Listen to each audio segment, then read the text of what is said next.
from Studio 13 in California, you're listening to Wildcard with your hosts, John. They did realize they were raiding a rapper's house, not Taylor Swift, right? And Connor. Kodak Black, is this a type of film? A type of... A show that hopes you'll still listen in a few years when it's actually good. Hello, and welcome to this episode of Wildcard. On today's show, we welcome celebrity attorney and my former apprentice castmate, Bradford Cohen. Bradford opens up about his celebrity cases. Like recently, he got Kodak Black about 30 days when he was facing 7 to 8 years. Or there was the time the Biebs and his buddy were allegedly drag racing Lambos through downtown Miami. Yep, Bradford got him off without even a speeding ticket. Finally, we examine the world of reality TV. When you're being filmed 24 hours a day, maybe there are some things you shouldn't do. Either way, it's going to be good to have Bradford's number on speed dial and a safe word for this episode of Wildcard. Joining us on the show today is attorney to the stars Bradford Cohen. Bradford, before we get too much into your life, I have to do kind of a weekly check-in. Connor has had some medical mysteries. He's had repeated visits to the doctor due to what we originally thought was a case of possibly leprosy. And we later... I haven't ruled that out. Is this just going to become the first part of every episode from now on? Basically, until you stop having uncomfortable medical issues. I heard the doctor just called you before the show. What is the update? Do we have a definitive diagnosis? The update is... When you are prescribed a jug of body mayonnaise to treat your not really full body herpes, I fly a lot. The first time I flew with the goop, I leave it in the bag. 20 minutes later, they finally have somebody come over and like, whose bag is this? And they start pulling it out and they do the whole explosive test. And she's like, all right, well, next time, make sure you take it out. So please tell me it says somewhere on the label, visible to all, please generously smear the salve onto the full body leprosy. In concentric circles. I see you know the application routine well. So I learned my lesson the second time I went to fly. I took the thing out and I put it in the little wallet tray, So you're in the line at the airport, people are taking off their belts and their cell phones. I reach into my bag and pull out this jug of body mayonnaise and just put it in the wallet tray, and it goes through. And of course, again, there is no right answer with the TSA. It goes through and the person's like, whose med is this? Anybody claiming the meds? I mean, TSAs have got to get so bored that anytime you find something even remotely embarrassing, you're going to pull it out of the bag and tell everyone in line. Did you ever see the videos of them like searching people with the back of their hands? Like, oh, okay, I'm doing this appropriately. And they're horrible. Have you ever received that TSA lap dance? Because I've gotten a bunch of those. Oh yeah, they're nice. I got in an actual argument with someone over whether I had some. It was hair wax, and so I would put this stuff in my hair, and it comes in a little like a little tin, and it is your Dapper Dan man. Dapper Dan man, and it's solid as basically any sort of wax can get. It's about as solid as a candle. And the guy pulls it out of my bag. He's like, "This is a liquid. You're gonna need a Ziploc bag, and it's over 3 ounces." And I said, "It's not a liquid. It's wax." And he said, "It's measured in ounces. That makes it a liquid." And I said, ounces or weight. How do I say this to you without being completely condescending and calling you a complete idiot? Potato chips are measured in ounces. This is wax. He goes, "Well, wax can run." And I said, "Well, so where do you stand on chocolate? Can I only go through TSA with chocolate when it's under 80 degrees? What about Jell-O? Jell-O, tapioca, are these glass is a fucking liquid if you give it a half a century. Tapioca to me, that's liquid. I'm 80% water. What are you going to do with me? I digress. We have Bradford here, and Bradford, unlike many... Have we introduced Brad at all? We're like 10 minutes in. Bradford is one of the few people we've had on the show that actually is busy, and we have to be conscious of his time. I wanted to have Bradford on because Bradford's one of those guys that we all kind of aspire to be in some sense because he has a garage full of fantastic cars. You are a lawyer to the stars. Connor, should we start off with what's in the garage, or should we start off with who are his most recent clients? Because he's had some big names. He's been in the news recently. God, there are so many places to start. Can we go chronologically and start with The Apprentice?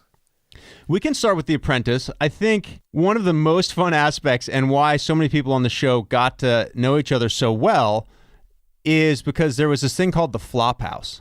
when you're on the show, things are very controlled. You live in this I don't know, I guess the studio where the lights are on 24 hours a day. You can't ever turn them off. There are no light switches. The walls don't go to the ceiling. You have no wallet, no cell phone, nothing. There's no TVs, no means of communication. Wow. I originally thought Bradford was a meth addict because he's bald? Well, hey, he drinks a ton of Mountain Dew. No, he doesn't sleep. So we would go to bed, and you're in a controlled environment. So if you do meth, you've got problems because you're really not going to be able to get to your dealer.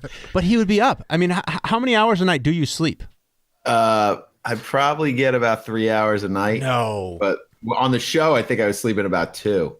I would get up in the middle of the night to go to the bathroom, and he's sitting there banging away on the keyboard, working on something. Yeah, I'm not a sleeper. I'm sorry, banging. I misunderstood you there. No, believe me, that's actually one of the things. We in our last episode we had a guy on who had done many tours in Iraq. Yes. And we were going to ask him. Connor goes, the first question John's going to ask him is where they beat off. Poor Bradford. He's like, I have billable hours to get through.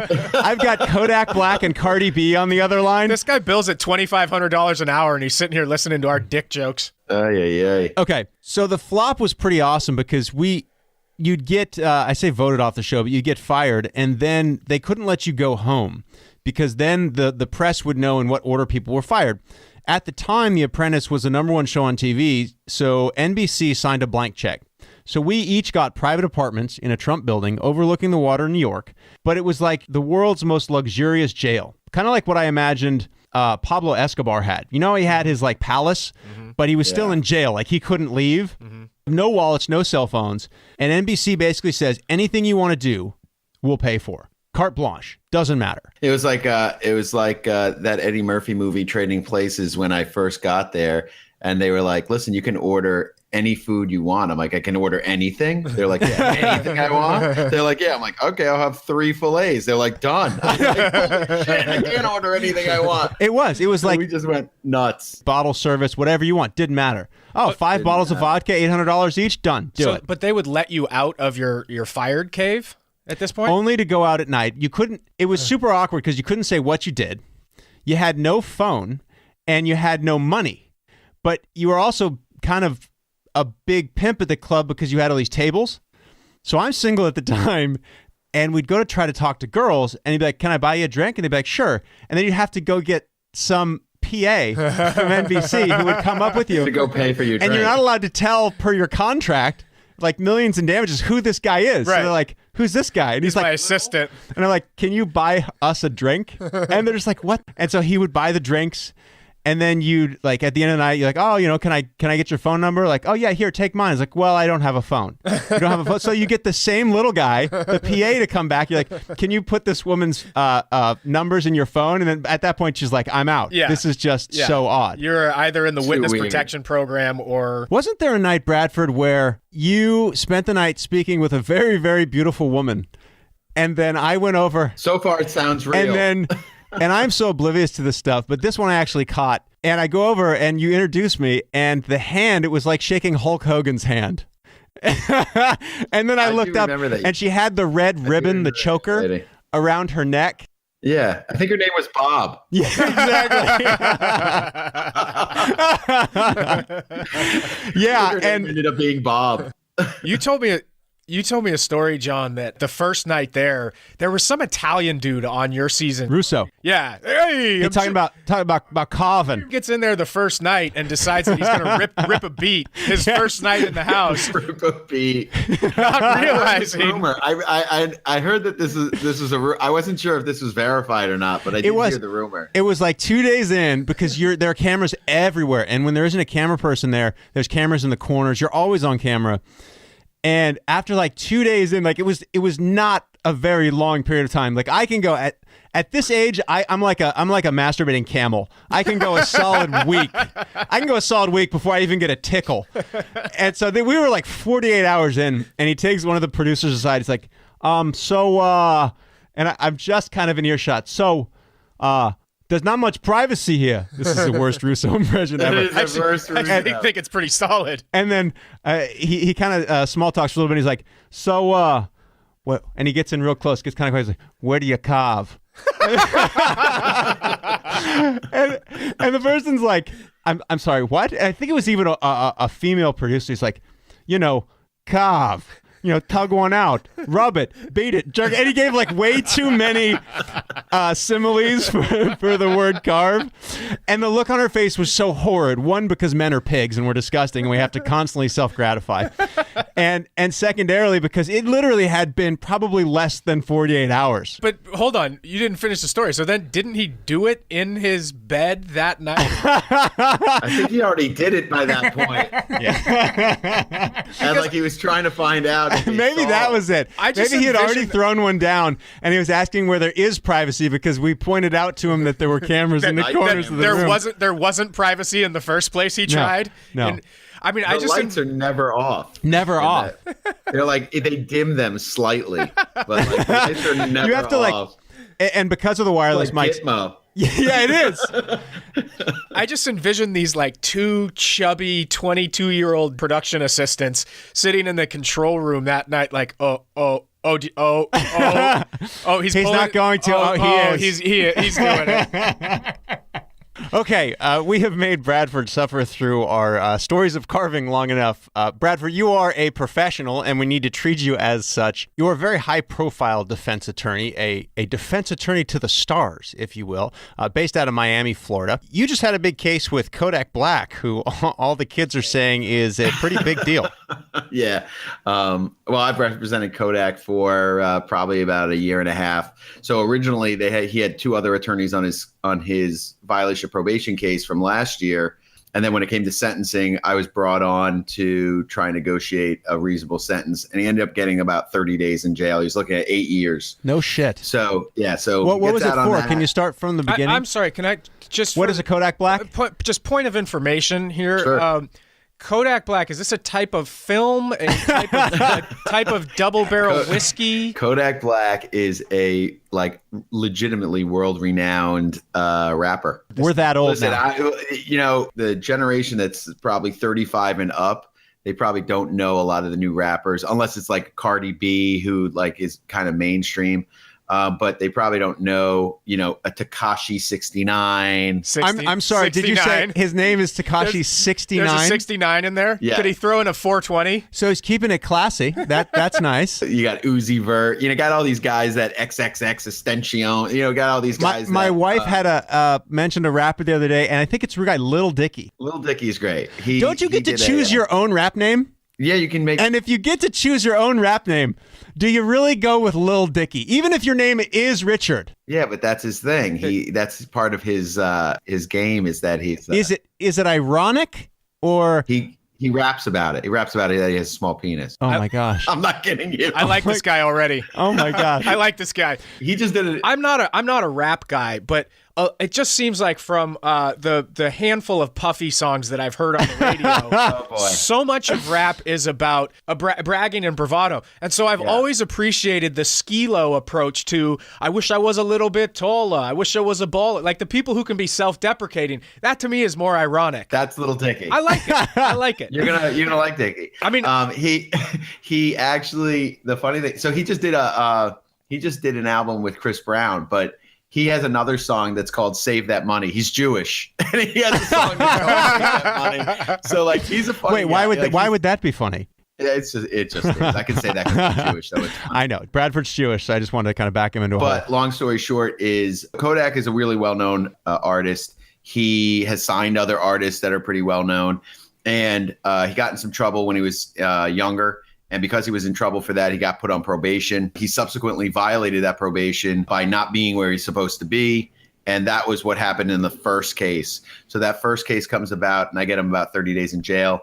And then after a period of time, he's on what we call community control, which is essentially house arrest.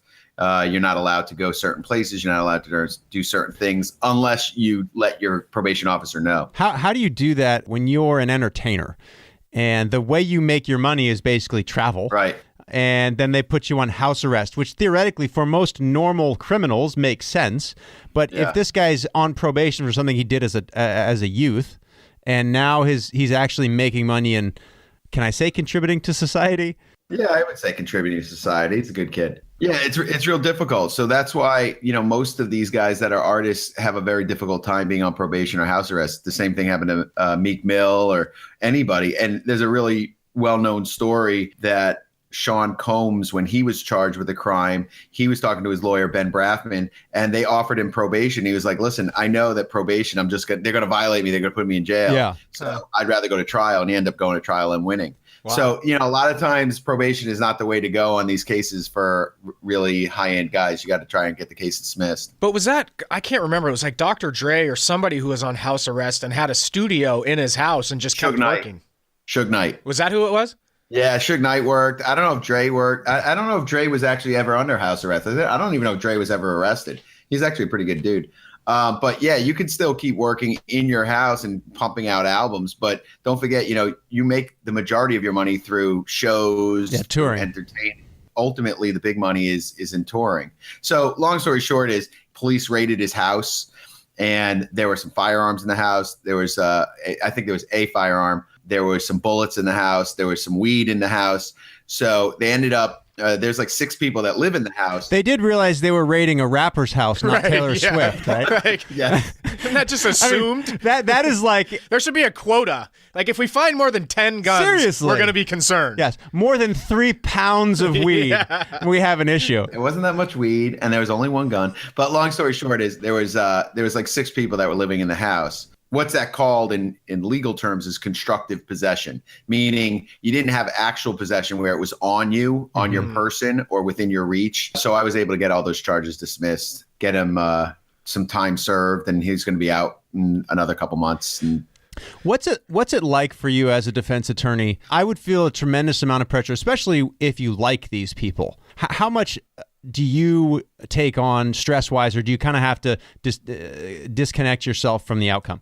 It's really very hard to disconnect yourself. If you're a good attorney, it's hard to disconnect yourself from the outcome. So like every case that I get and the majority of people that I represent, I personally like. I mean, there's always 1 or 2 that I'm like, it could go either way. We have to ask who those are in a minute. Doesn't prevent me from doing my job. Kodak I happen to like because we relate on a certain level in terms of I want to see him be successful. He comes from a place where you either wind up in jail or you wind up a drug dealer or you wind up dead.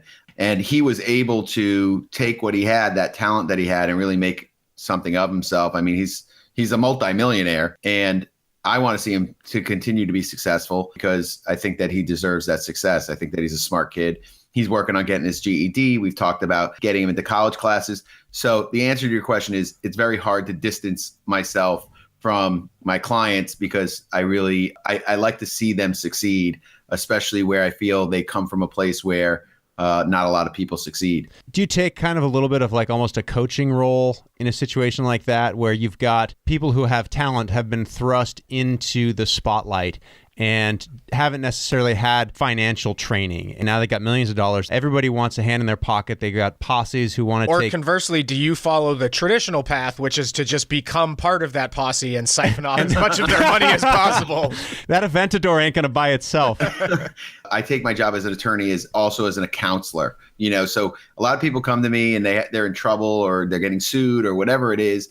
They start to tell me like their woes, where they came from, what they had to endure and things of that nature. So I take that as part of the job in counseling people. In Kodak's position, I really enjoy talking to him about things that I think benefit him intellectually. And he starts talking, actually. He'll tell me he read something the other day, because when you're in jail, all you can do is read. And he read something the other day about Napoleon. And then he'll put something that he learned in a new rap. Brad, can I fire a lightning round of questions at you real quick? Sure. Because yes. I've got several. Go ahead. Question in the first: when you're interacting with these famous clients with bizarre names, do you call them by their government name, or do you call them by their stage? Are you like Mr. Dickey? Hey, Mr. Dickey? That's really funny. Well, I don't represent Little Dicky. But for Kodak, I usually I think I just call him Kodak. Sometimes I think I just call him Kodak. Sometimes I call him Black because Kodak Black. How about Cardi B? Is it B or Cardi, or isn't her name like Rebecca Lipschitz in real life or something like that? It's their preference. If they tell me, hey, I don't like to be called Bob, then I don't call him Bob. I'm working for them ultimately. I mean, I represent Dennis Rodman. I call him D-Rod all the time. What is he like? I'm sorry, I'm interrupting you. I have my lightning round. Hold on, he's got a lightning round. We'll come back to D-Rod. I want to know, how does one become the defense attorney to the stars? I mean, do you just set up your little plaque outside your office and say, I want to represent rappers, or was it The Apprentice? How did you reach this point in life? Well, I've been doing it for 22 years. I don't think The Apprentice hurt in terms of getting high-profile cases. Even before The Apprentice, I represented a couple guys from the Miami Dolphins. I represented some Miami Heat players. I would say 5 to 10 guys that I represented on a constant basis. And then those guys would tell other guys. So usually, if you're playing for the Miami Heat, you might be at a function and you might see Dr. Dre. And Dr. Dre might be telling you something about, some kind of legal issue he's in. He says, oh, I got a great attorney. So most of it was word of mouth. And then I became friends with a lot of these guys. Like I'm friends with Vanilla Ice. I represented Rob for a very long time. Now the big names are coming out. Yeah. Fuck that meta world peace. We've got Rob Van Winkle. All the stars of the day. Yeah, watch your feet. I'm dropping names. Charo. Charo, yes. So when I started with Rob, he was a friend of a friend, and he got into some trouble with something, and I helped him out the first time, and then every time something happened, he gave me a call, and then he would tell other people. He's friends with like Adam Sandler, and he's friends with David Spade. And there's people that I represent that I can't even say that I represent because they don't want people to know that I represent. Are you representing? Damn. Are you representing Sean Hannity? I can't say who I'm representing. He's representing Sean Hannity. Wow. Do you pay off strippers? Yes. Do you pay off strippers for people? I don't pay off anybody. Do you represent regular schlubs too, or is it only people with stage names? Yeah, I represent the gamut. I represent big corporations in civil lawsuits, as well as, Joe Blow, just a regular guy. I mean, when I started, I had a client base of people that were committing crimes a lot. They just kept coming back to me. You're like, this is fantastic.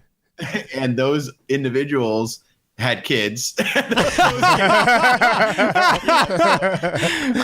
have a very lengthy clientele. Do you have any kind of Perry Mason moments where you have an ace in the hole, like you've got CCTV footage showing your client was 100 miles away or anything, and you very dramatically, like halfway through the trailer, like, but I have this, Yeah, and then there's dramatic music and it ends, and the judge and the people clap, and nobody clapped, but I did have.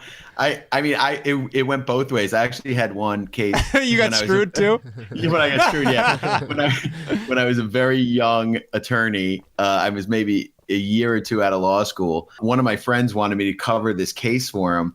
It turned out that it was a trial. It was a mini trial, no jury, but just the judge. And he's like, oh, don't worry about it. It's just a trespass case. But the guy's like, oh, if I lose this trespass case, I'm going to get sentenced on my violation of probation in Miami to 5 years. Oh. So I was like, holy shit, like you just set me in here. And I don't know anything about the case. So I tell the guy, like, are you sure you want me to represent you? He's like, yeah, I want you to represent me. So I start asking some questions of one of the witnesses before we get in. And I find out my ace in the hole is, it's a trespass case in this girl's apartment, but she's not the person on the lease. The person on the lease is the boyfriend, and the boyfriend isn't there. So I know I have an ace in the hole, right? Nice. So I go into this trial. She takes a stand and she says, he ran into my house and he grabbed my phone and he said he was calling 911, but I knew he was lying. So I was like, that's so weird. She didn't say that before. So I get up and I'm like, he said he was going to call 911. Yes. And I said, and he was about 50 feet away from you. And it looked like he was dialing 911, right? She goes, yes. And I go, but you know that he wasn't dialing 911. And she's like, yes, I know he wasn't. And I was like, how do you know that he wasn't dialing 911? She goes, I had the battery to the phone in my hand. It was a cordless phone. I was like, oh, okay. How do you know my client was not making best efforts? The phone had no battery? Oh, it was so funny. But I was like, but you don't live there, do you? She's like, no. I go, in fact, your boyfriend does. And she's like, correct. And I was like, okay, I won this case anyways. But so you gave him a double reach around Jones. The old backsy givesy. But it was really funny because it as a young lawyer, you don't want to make mistakes, or if you do make mistakes, you want to make it on cases that don't really count. That the guy's not going to go to jail or prison. Yeah. And in this one, there was a lot of pressure because the guy could have gone to prison. We ended up winning, but I always remember that case. It was a really funny case. Did you choose Florida because, as you said, there are a lot of criminals that commit repeated crimes, and Florida, for the most part, is a judicial dumpster fire? It's like you have, I mean, they play these games like, is it Juarez or Florida? And you have to determine it's pretty horrible in terms of the amount of people that come down here to commit crimes. It's like a magnet murder for everywhere tourism. else. They come down from New York, California, and they commit all kinds of crimes. Well, let's put it this way. Justin Bieber doesn't go up to Massachusetts to have an illegal street race. Correct. He will do that he would allegedly do that in Miami. Allegedly. I love that. And the funny thing is, I actually represented his friend Khalil in that drag race. This is a real story? Yeah. What was great about that case was a friend of mine actually owned the rental company, provided the Ferrari and the Lambo. And I had the satellite information literally within 2 hours of getting the case that said the max speed they were going was like 36 miles an hour. I mean, they were in like first gear, so I'm sure it sounded like they were going fast, but they were going 36 miles an hour. So it refuted everything that the police officer said. And I ended up resolving that case with, I think, I don't even think he got a speeding ticket. He got like nothing. I think he got like maybe a court fine, and that was it. Did you meet the Biebs? Very briefly, when he first got out of jail, when I went to go pick up Khalil. Would you make out with him? No, I don't think I would. No, I don't believe so. Is it really not my time? This guy, where did you find this? Where's this question going? What do you mean? Where's it You're going? just curious? It's very clear where it's going. Would you make out with Justin Bieber? I wouldn't, but I did say on a previous show that if forced, I would say that Justin Bieber is gay light. Yeah. On one end of the spectrum, you've got Hulk Hogan, That's The what I Rock, mean. and then in the middle, you've got like a Bieber, and then you've got women. Yeah. And I would put him sort of in like the middle. he's way closer to women. Do you ever Biebs? get? Yeah. Do they ever throw What is he, you like 5'4"? This is a bad segue. I was like, do they ever throw you a bone? But I mean, as far as when you get Bieber's friend off for drag racing, or when you get Kodak Black off, do they like throw you a lyric in a song or invite you out for a scissor party? Yeah, that's funny. It's scissor. Kodak, I think. Kodak tweeted something, I think, and he put it on his Instagram. I mean, listen, I don't really need, I don't look for it. I don't need it. I don't ask for it. You don't discount if they get you a bunch of Instagram followers? No, I mean, it's great. I mean, I think it's a lot of fun. I mean, my benefit is seeing someone that I don't think deserves what the state is putting them through benefit from me representing them. So that's where I get the pleasure of representing individuals. And also it gives me a chance to meet people. You don't know what type of person they are. And then when you meet them, even now, like Justin Bieber now, to me, he's doing things now that are much more positive than he was when he was a kid. So I like to see that because every kid makes mistakes. The problem is when you're famous, you're on this national podium, and it's very tough to make a mistake in front of 50 million people. Oh, please! If I'm 21 and have a rental Lambo or whatever it was, I'm doing a lot more than 36. Yeah. That is the least. I'm drunk. I have strippers, and I'm doing at least 80 in a residential. Yeah, that's what I was going to say. Is like not only are all of their mistakes amplified on an international stage, but they have the resources to make like some powerfully stupid mistakes. Yes. They are growing up in a different age than when we grew up, right? So like if there was cameras around when we grew up and everything was on Instagram and Twitter and stuff, we probably would be in very different positions than we are in right now. Everything that they do is recorded and it's going to be around forever. Can you imagine if growing up, it is mentally so tough to be a teenager to start off with, to have your entire life recorded, tweeted, put on Instagram. Forever. It's going to be around forever, They go for a job interview when they're 26 and someone Googles their name, they're going to see them partying in Cabo when they were 16 or 17. And I think that's horrible. One of the things that I think is unfair is this puritanical sense we have in this country that you are constantly supposed to present a public presentation of yourself. We put so much effort and insecurity into constructing these false narratives of who we are and work so hard to divorce one world from the other. And I just think it's unhealthy for people. Be comfortable with the idea that people are real people. Up to 11% of the population has full body scabies. and now they have found an outlet. I've met many of them in my support groups. That is a lobby where I would not sit on any of the furniture. No, you definitely want to stand up in the center of the room and wait for the person in front of you to open the door so you don't have to touch it. Basically. Yeah. But thank you for taking my serious point very seriously, John. I appreciate that. I remember a story, and I don't remember how accurate this is, but I believe that on Bradford's illustrious list of clientele is my mother. Yes, that is true. It took him a second. I almost forgot about that letter. My mom's not that old, but it's just such an old lady thing to do. So my mom hand-built some sort of something for Judy and Mai's wedding. And she put a lot of time and effort into this thing. I think it was some sort of butterfly motif that hung from a ceiling.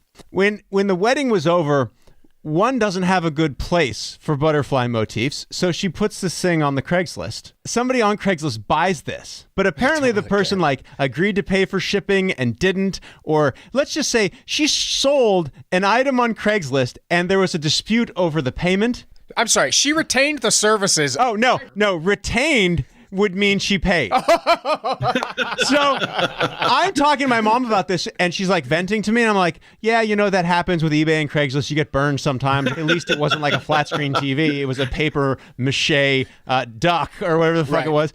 And she's like, oh no, it's being handled. And I was like, what do you mean it's being handled? She's like, I've contacted Bradford, and this was like a month or two after I read about him being on the Bieber case, and I'm like, you can't just cold call my friends and say, hey, do me a favor, between getting Rodman freed from North Korea and Bieber off for driving 38 with scissor. Can you get my $4.99 in shipping charges? Can you get my $29.99 FedEx bill recouped? Oh, and by the way, this is going to be pro bono. And she doesn't ask me first, and I lit into her. I was like, absolutely not. You absolutely cannot fucking do that.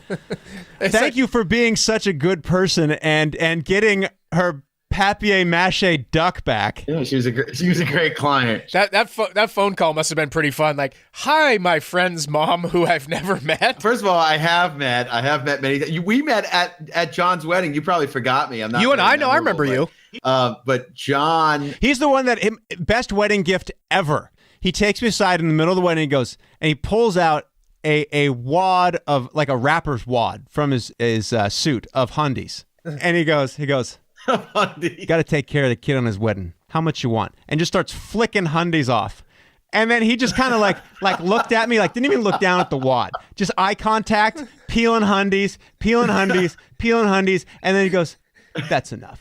And then he just takes it off and just stuffs it in a very both awesome and condescending way into the jacket of my suit. I kind of felt like I was getting paid for some sort of act I had done, but there was no way I was giving it back. I was very thrilled. That is a true story. This is a true story. You didn't half-heartedly go, no, oh no, Brad, no, that's okay. You were just like, no, I'm taking that. That's cold hard drug dealer cash. I want that. It was a good time. He got some guy had 3 kilos of Colombian white up his ass. Got caught at Miami International. Bradford got him off. He gave Bradford a couple of balloons and 10 grand in cash. That was a good wedding. But I've known John's parents since the wedding, and I really had a lot of opportunities. Actually, I probably hung out with his dad more than I hung out with John since the show. His dad is like always in Miami, or if we're out there, John is basically my friend Jim's son. That's great. My father takes all of my friends. They start off being friends with me. They realize he's more fun than me, and then they all become friends with him. But before we go, I need to figure out what is currently in Bradford's garage, or like dead bodies. Okay, so I'm on an 80s kick, although I have other ones. So right now I have a 65 Chevelle that is a resto mod. It's got a LS3 with a Garrett turbo on it. It's got like 585 horsepower, rear wheels. Then I got a 69 Camaro that I bought when my son was born for us to work on. That hasn't been worked on yet. He's also growing. He's the coolest dad ever. He is growing his son's hair. He bought him a 69 Camaro when he was born. He is growing his son's hair out, which he is going to shave it into an early 90s American Gladiators mullet. Oh, that is so like awesome. lightning bolts, and then he's going to present him the keys to his car. How, it's going to be amazing. Is the kid currently 15 and in counseling? No, he's currently 2. But, but he will be in counseling. Obviously. he should be in counseling. I'll be long gone by the time he hits counseling. So the 80s cars, I have an 88 IROC that has a 5.7 in it, which is the bigger engine. I have an 86 IROC with T-tops. I have a GNX that I just got, a Buick GNX. Not a GN, a GNX, only 547 made. Wait. GNX, is that the Regal? Well, the GN was the regular Buick GN. It's just a regular Grand National. The GNX had like an extra 50 horsepower, limited edition, 547 made. The sleeper Buick from the 80s was the Regal, right? Yes, the Regal T-Type. Denzel Washington drives one in Training Day. Yeah, it's badass. I love that car. So I got those going. Then I have a Mercedes SLR in silver and black. What? No. If you like one, you love two. No. You have one in silver and one in black? Yeah, it depends on the day. And then I have various motorcycles. I'm a motorcycle guy as well. So I have some Nortons, some old Hondas. I love old Hondas with the old they used the banana to be in my seat. house until my girlfriend moved in. I like that every house in Florida comes with a pool and like 8-car garage. And Bradford Cohen's business card taped to the fridge. Actually, it's magnetized. No, I'm just kidding. He hands them out to clients. Mr. Rodman, in case you need my services again, I've got this handy magnetic business card. Bradford, thank you. I know that we could not possibly pay you the billable hours it took to listen to our penis jokes over this past hour. It was absolutely my pleasure. I always have a good time catching up with you as it is. But hey, can we play a quick game with Brad before we go? Do you have enough time for a quick game? If it's a quick game and it's not one of the alleged quick games. So there are a bunch of these articles on the interweb. This one is just the most recent one that I happened upon, but a website called Apartment Therapy put out a list of the 10 dirtiest things we touch every day. The 10 dirtiest things. Well, this is apropos because we talked about how disgusting public bathrooms are on our last episode. Disgusting. All right, are these things that you carry or are these things anywhere? Like I would go bathroom door, cell phone. Cell phone is number 4. I don't believe that. I think cell phone's number 1, but yeah, cell phone's number 4. Anything public transportation, like the handrails. So yeah, not on the list. Not on the list. But I feel like that is the handle. There are cloth handles on a lot of buses. It's not metal. It's cloth. So it's like warm and moist. Germ-centric. That's got to be number, but oddly not on the list. I'm actually going to go with an odd one, and that is soap. Is soap dirty? That's interesting. No. Here's my rationale. Soap is the one thing that goes ass to mouth on a daily basis. I wash top to bottom, so I go face, and then body, and then down. And then I realized one day that I finish with the bottom end, and then the soap just goes right back on the holder. And the next day, it goes straight to the face. I would never take a bar of soap and go from the bottom end straight to the face, but it like magically gets clean overnight. That's an interesting theory, but I use body wash. I don't use bars of soap. Oh, you're one of those fancy. Do you put in a loofah, you puff? But you put in a loofah. He did not deny it. But know what I was thinking though? What about that big bar, or like the big bowl of mints, like at the front of like a restaurant? Like yes, those are probably really gross. Yeah, no, there was some article, I don't know, back when the internet first came out, that said that those have fecal matter on them all the time because you go straight from the bathroom to the mint bowl. The other one, like a bowl of nuts, like at a bar. Oh yeah, God, yeah, God, no. Yeah, because people sort. Oh, I sort. Public bowl. You don't sort. Oh, of course I sort. You're not allowed to sort. Yeah, I sort. It's already disgusting. What difference does it make if I'm eating what I want? All right, we got to let Brad go. So fire some more at me. So far we've got cell phone. The toilet seat, the toilet handle. The toilet seat is on there. I actually don't think that's true, but no, it does because the fecal spray. Okay. So you got toilet seats number 5. We spent 20 minutes on the last episode talking about hand drives. Hand drives have got to be on there. Mouse or keyboard? Keyboard. Ooh. Keyboard. Oddly, mouse is not on there, which Mouse. seems like it would be worse because your hand is up on its business all the time as opposed to just touching the keyboard. But keyboard is on there. It's number 3. What about anything in a hotel room? Because I seem to remember a Dirty Jobs episode where they went in with a black light. Yeah, it's disgusting. And there was blood, feces, semen on the bed sheet and the remote. Throw that in there because people Semen. people throw on the 1995 movies. You know my favorite fact, maybe ever? This is like better than Gravity. The average viewing time of hotel porn. I love this fact. It's about 7 minutes. What are they doing with the other 6 minutes? There are some women skewing that long. No. They're getting greedy. They're going for 5 and 6 You O's. watch 5 minutes to get comfortable with the characters, get to know the plot, and then you get to business. You never feel as good about yourself as you do when you're lying on a bed in a hotel room with your socks still on and you just turned off a movie you paid way too much for, and then you catch a glimpse of yourself in the mirror and you're just like, this is as good as I can look. No. The highlight of that entire stay is when you go to check out and the very fancy guy behind the desk is like, well, you had some room charges. It looks like $19.95 for Donkey Punch 3. I think Bradford is growing tired of our game. He is. So, All right. Brad, number 10, your kitchen sponge. Which kitchen sponge is hilarious because it's like I'm now going to clean the thing I eat off with the most disgusting thing in the house. Yes. I agree. Number 9, kitchen sink. Number 8, and this one is funny because I guess I can call him out on this on air. My boyfriend's dad used to make homemade wine in the bathtub and drink it. Classy. Bathtub is number 8. Did he have teeth and live in Spent some Appalachia? time in prison. Yeah, he's making. That's toilet wine. What do they call that, Brad?